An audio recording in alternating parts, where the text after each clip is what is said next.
Of the Great War of the Ring, many songs have been sung and many tales told. The names of heroes like Gandalf the Grey, Aragorn the King, and Frodo the Ring-Bearer are greatly revered, and rightly so. Yet Sauron's grasp stretched much further than the lands of Gondor and Rohan alone, and his forces might have done great evil in the north of Middle-earth, had a handful of heroes not stood in his path. Their stories, too, deserve to be told. Pay heed now to one such tale, which begins here in the town of Bree, just a few short days before Frodo arrived on his quest.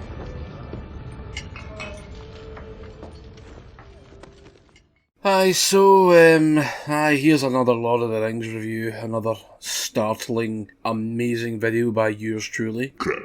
And the video game in question is Lord of the Rings War of the North, made by Snowblind Studios, published by Warner Brother motherfucking Games. It's not bad, it's not a bad game. Came out in 2011 for your generation of consoles that were out at that point in time. 360, PS Triple, PC, that was it. I remember being fairly excited, looking forward to the game. I was, so I got it. And then I started playing it, and you know, it kind of lived up to its potential, but in a lot of ways it didn't. In a lot of ways it was quite slow. The combat can be a wee bit frustrating. So I played it and I get frustrated and I stopped near the end, or near-ish the end. But I went back to it this year, 2023 and all that, you know. And I thought, you know, I'm going to give this another bash, going to get another shot. I put it in easy this time, because I just found one of the bosses later on in the game was just, it was very frustrating, to say the least. And that's what caused me to give up. It was a magician type guy that would fire fireballs at you. Sometimes you just couldn't fucking move for other wee enemies and fireballs hitting you in the face. The game is based off of the movies only. I don't think it's just quite as, you know, on point as what the last one was, the Pandemic Conquest game. Because they're using things that didn't actually appear in the movies. This is based off of the wars in other parts of Middle-earth at the time. Main bad guy being Agandaur, who is Sauron Light. And yeah, there's just the orcs look similar. Some of them are fucking enormous. And I'm like, what are you feeding these guys? Growth hormones? Ent draft, probably. So you'll not see too much that you'll recognise. You'll go to Bree and Rivendell and places like that from the films. And pretty good. Some of the characters look a bit iffy. I think Arwen looks a wee bit squiffy and a bit, I'm just, no. She's got a big square jaw, and I'm like, you don't really have the grace that you had from the films, hen. Why don't you just go take a wee lie down? I'll send a wood chipper to come and tune that jaw down a wee bit, you know, fuck's sake. Then you've got the Elrond's in it, and he sounds nothing like Elrond from the films, but she's fine, I don't mind that so much. Radagast's in it. Considering it's part of the canon for I'm assuming it's canon, for the film series, they've got two different looking Radagasts. From this to The Hobbit, he looks nothing like the Hobbit version. His house is fucking... Mate, it's not a house, it's like a mansion. A tree mansion. It's weird looking, it's fucking enormous. You'll also see Aragorn a couple of times, and again, it's nothing like him. It's like, what the fuck is going on here? That aside, I like the look of the game, right? Now, talk about the feel of the game. The combat's okay at first. And I think you get to go 3 characters. You go a man, an elf, or a dwarf. Don't ask me any of their names. I don't know, and I really don't give a toss. One thing you can do is you can customise their appearance if you do so wish in a mirror. If you find a mirror, you can change how they look. And I put a beard on this guy because the mouth, I don't know, it looks something out of like a fucking cartoon.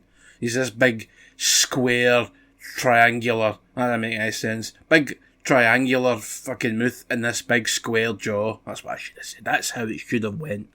But it didn't, because my mind just sometimes, yeah, you get the idea. And I put a beard on and I thought, you look infinitely better with your fucking wooden top looking head. The elf's a woman, so we'll have somebody crying about that in the fucking ether of shite kind.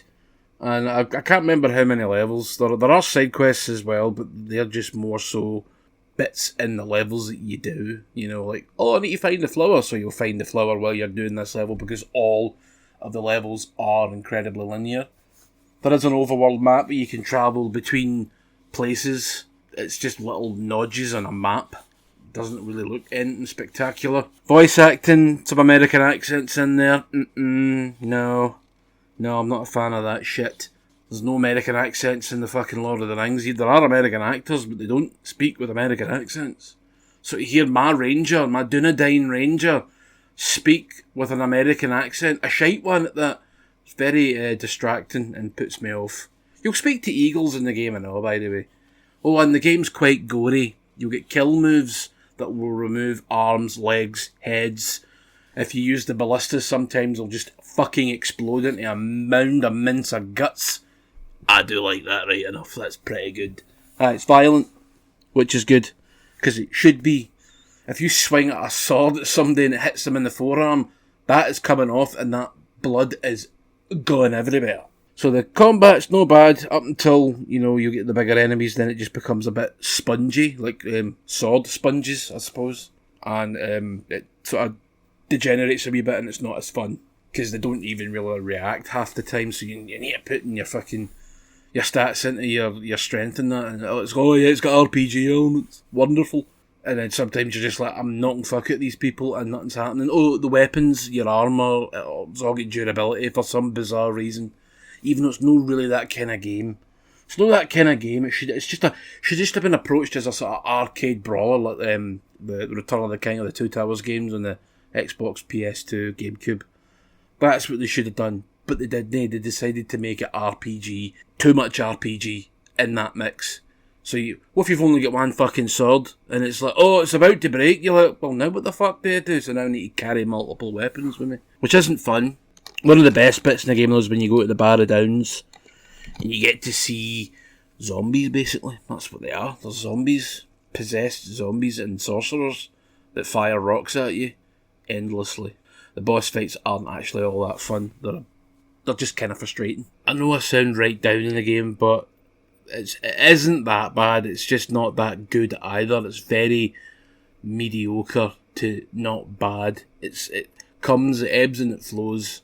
Like the combat can be frustrating and boring, which is never a great thing. But then you'll get by some annoying enemies and you'll start leathering people again, and you'll start taking heads off again and using your bow and arrow or your wand staff thingy, and you'll start having fun again, and then you'll get to the next bit and it's back to square one.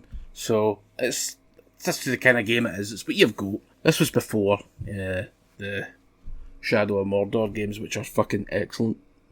I'll need to review the second one of that actually at some point. I forgot about that. So if you're like me and you are actually a massive fan of Lord of the Rings, I say give this a shot. Plus it's co-op. I think it's 3-player co-op, so you can play with 2 other people. Give it a shot, then decide whether you like it or no. But don't pay a lot of money for it. Tenner tops, maybe 15. My sweet spot's 15, 10 to 15 pound. Maybe you'll get it for, like, if you want to get a second hand copy, which you will need to do because it is out of print. You might get it for like 2 or 3 quid, which is definitely worth the shot there. I mean, that's like a rental price back in the day, innit? So, get a bash. You never know, you might like it more than me. Good night! Far over the misty mountains cold.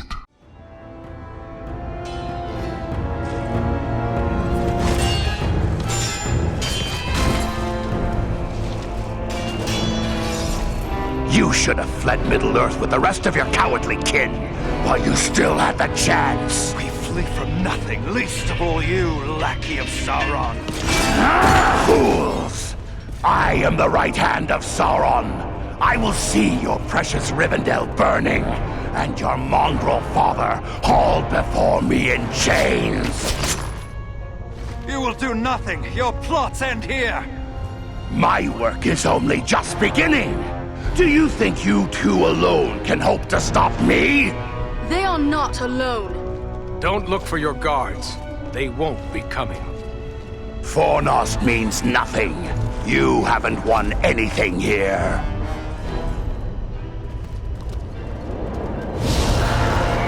He's escaping! We cannot hope to follow him now. But I can!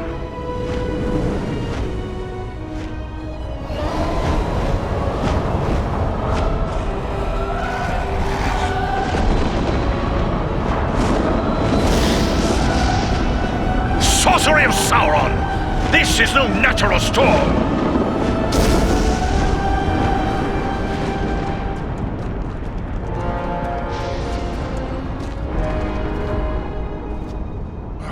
I can no longer see him.